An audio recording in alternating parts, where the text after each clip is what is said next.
இது மொழி ரீதியாகவும் ஒரு விஷயத்தை கிளப்புறாரோ முதல்வர் அப்படின்ற ஒரு கேள்வி எழுப்புகிறது. இதையும் எப்படி புரிந்து கொள்ள நீ எப்படி பாக்குறீங்க? ஒரே கல்லில் 2 மாங்காய் அடித்திருக்கிறார் நம்முடைய முதலமைச்சர் என்றுதான் நான் பார்க்கிறேன்.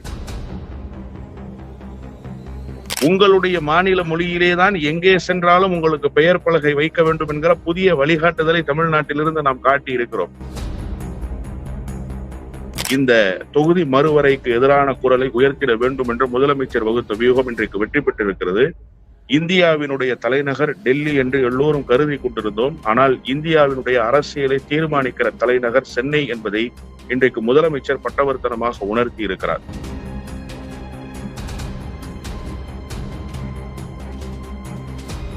அமித்ஷா வாக்கு சுத்தமா என்று கேட்டால் சுத்தமில்லை. வாக்குறுதி கொடுத்தவர் யார்? அமித்ஷா.